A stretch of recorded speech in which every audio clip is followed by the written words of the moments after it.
Bukod nga sa mapangkal talaga akong manibat, ay mahirap din hulihin ang mga ganaring klase ng isda at gawa ng yanong papayat nga niyaan, yanong hirap bagang tamaan tapos yanong liksi pa. Kaya na may ganaring sirok na nga lang aking agamitin sa panguhuli na rin at wari ko naman ito mahuhuli ko na. At yun nga for today's video at dahil nga ay nung nakaraan kong vlog ay wala akong masyadong mahuli bagang isda at gawa ng sibat nga ang gamit ko. Hindi ko baga mahuli mga payat na isda o kalaso kung tawagin din sa amin. Bukod kasi sa sablay talaga akong manibat ay mahirap din talagang hulihin at yanong payat nga tapos yanong liksi pa. Kaya na may sirok na nga lang ang aking agamitin sa panguhuli noon, abay wari ko na may mahuhuli ko na yun. Tapos nang huli na nga rin ako ng hipon kasi nga kapag ako'y nangingilaw ang dami ko nakikitang hipon dito at saka nakakatuwa nga pala itong gamitin itong sirok ko kumpara doon sa nakaraan kong sirok kasi nga ang dali niya makahuli ng hipon at gawa ng madulas nga yung lambat niya at saka ay pino din. Kumbaga inadulansoy nga yung hipon at shoot agad doon sa sirok at saka hindi na rin siya nakakatakas kapag nasa loob na ng sirok kasi nga mahaba yung sirok na ginawa ko. Hindi nga tulad nung ginawa ko nakaraan at gawa ng kapag tinutulak ko yung hipon papasok doon sa sirok ay hindi nakakapasok sa sirok at gawa ng sumasabit nga doon sa lambat at saka ay maikli din kasi yung sirok ko kapag nasa loob na kapag pumisik siya nakakatakas pa rin. Tapos ayan nga akala ko'y makakahuli na ako ng isdang kalaso at gawa ng sirok na nga yung gamit ko kasi wala pa rin, nakatakas pa rin.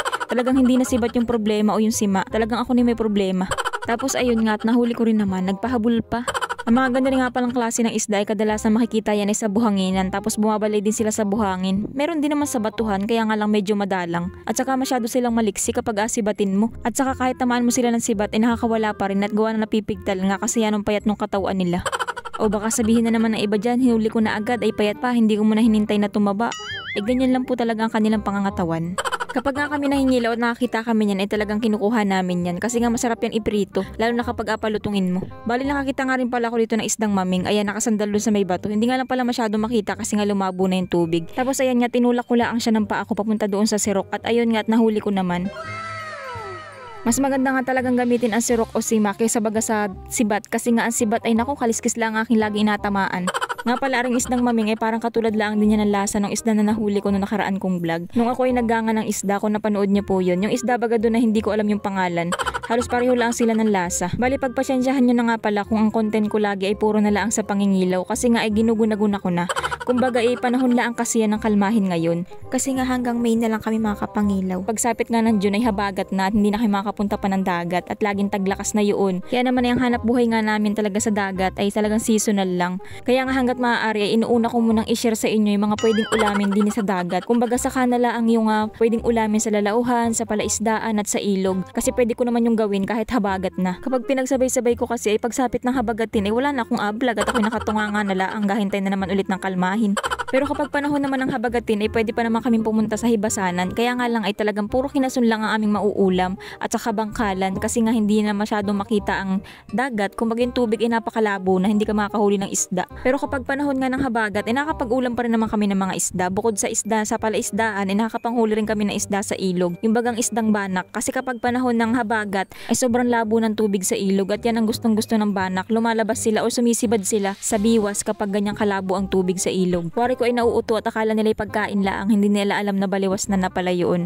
Hindi nila nakikita yung nylon kasi malabo yung tubig. Na-vlog ko na nga rin pala ang pamimiwas ng banak sa ilog. Kung gusto nyo pong mapanood, ilalagay ko na lang po din sa comment section yung link ng video. Kapag nga ako nakakita ng isdang baliwis o kaya naman ay mga kasag-kasag or kahit ay butsay, ay kinukuha ko na rin kasi nga hindi lang naman pang-vlog ang kinukuha ko din sa dagat. Kung bagay nangunguha din naman talaga ako ng pang-ulam sa bahay. Hey, iyan nagpaliwanag. Tapos nakakita nga rin pala ako dito ng kalagukoy. Ari nga pala mga kalagukoy ay pwede rin niyang kainin at masarap din yung lutuin. Kaso nga hindi ko nahulit yan nung bilis ko maripas ng takbo. Kadalasan nga pala sila ay nagbubutas ay sa buhanginan. Soon ibablog ko din yan ang pagluluto ng kalagukoy. Tapos nakakita nga na naman ulit ako dito ng isdang maming. Nakasandal na naman siya doon sa may bato. Ayun o, nasa likuran siya nung kalantigas. Bihira nga lang pala kaming manguha ng mga kalantigas kapag wala lang talaga kaming maiulam na. Kasi kapag nangunguha ako niyan, hindi naman inapansin sa bahay. Ako lang din nakain. Kasi umay na sila. Ang mga ganitong klase kasing pang ulam, yung mga hinuhuli ko, yung mga inuulam ko sa vlog, ay halos ako lang din naman hang mahilig kumain ng mga ganyan. Kasi nga yung mga kasama ko sa bahay, ay syempre mas gusto nila ay karne. Ay sa karne kasi hindi ako pwede sa karne kasi nga sumasakit ang tagiliran ko doon. Ganun naman talaga kapag taga-probinsya kay ano. Kumbaga isawa-sawa ka na sa mga ganyang pagkain, hindi mo masyadong pinagpapapansin. Pero kapag ikaw na syudad na, doon mo sila hahanap-hanapin. Pero sa tulad ko nga na kahit ako hindi na lumaki sa probinsya, abay hindi ko atanggihan yan, hindi ko akaumayan yan at gawa ng abay libre yan at hindi mo na abilhin. Ay yung abili mong pang ulam ay di itabi mo na lang, ay di may laman pa ang wallet mo. So yun na nga, mabalik tayo. Ang gagawin ko nga pala sa mga isda na nahuli ko ay piprito ko na lang, tapos alahukan ko ng gulay at nagpabili nga ako ng gulay dun sa kapatid ko. Nung pumunta siya ng bayan para kumuha ng parcel niya. Tapos nagdala na nga rin pala ako ng kawali at gawa ng yung kawali ko naman na ginagamit ay anong liit, hindi baga kasya yung isdang maming at medyo malaki. Bali nilipat ko nga pala yung lutuan ko din sa kabilang side at gawa ng yan lakas ng hangin ay kulang pa ako mapuyog ng usok niyan. Palagi nga pala ako nagdadala ng kaunting gasolina kapag ako ay nag-vlog at yan nga ang ginagamit ko pang buhay ng apoy. Gawa ng kapag bunot lang ang adalhin ko at saka posporo ay naku, umain lang ako kakahipin nun. Nga pala kung mapapansin nyo, nalingon ako ng lingon dyan at gawa ng minsan nga ako ay napapanlaw at gawa ng may mga tao din kasi dito na nangangatang ay hindi ko alam. Tulad nung nakaraan, ako ay nagulat na lang ang bigla at yan ang tahimik baga, walang katao-tao at ako nga lang ang tao. Tapos bigla na lang sumulpot no sa likuran ko ay nakakagulat man din. Dini kasi sa pinapwestuhan ng camera ko o ng cellphone ko ay lalauhan at dini nga minsan lumabas yung tao at nakakatakot din man din at gawa ng may dala sila bagang itak tapos may dala din pangawit kasi nga sila ay nangunguha ng katang. Kumbaga nagdudukot sila sa mga butas-butas sa lalauhan. Saka alam nyo kasi sa totoo lang ako'y talaga'y panlawin. Dati nga hindi ko kayang pumunta dito sa tabing aplaya ay tabing dagat baga ng mag-isa laang kahit umaga, pero ngayon nga ako'y medyo nasasanay na. Pero ayun, minsan ako'y napapanlaw pa din. Naalala ko tuloy minsan, ay iya, nandiyan na naman tayo sa naalala mahaba-habang kwento na naman ari. Bago yun ay maglalagay muna ako ng mantika din sa kawali. Hindi, totoo lang naman kasi talaga wala na akong maisip na sabihin pa din sa video at mag-aprito lang naman ako ay. So yun na nga, mabalik tayo sa naalala ko.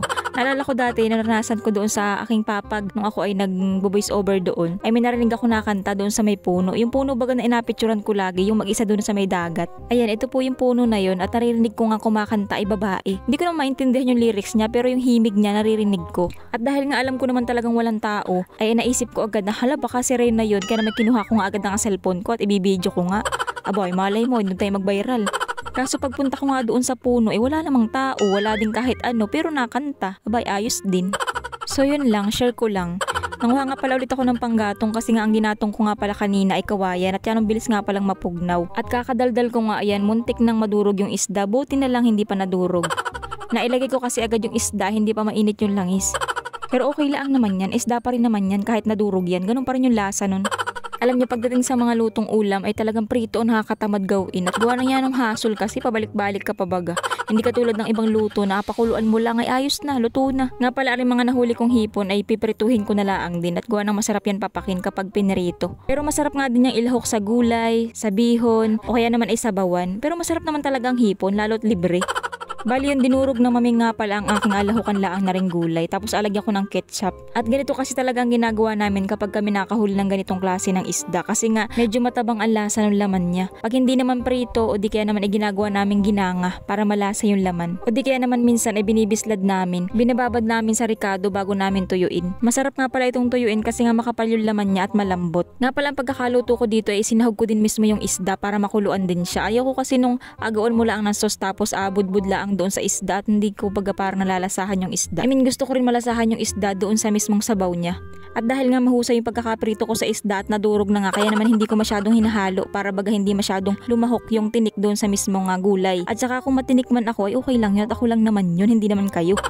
At dahil nga kukunti lang pala yung ketchup na dala ko dyan, kaya naman ay nilagyan ko rin yan ng asukal para manamis-namis. So yun na nga, at bago pa ako mapaawi at parang iba na naman yung tono ko at parang galit na naman, ay kain po tayo mga katabudi. At parang ang pinagpiestahan na naman yung baba ko ng tigyawat at talaga naman kakaselpon yan.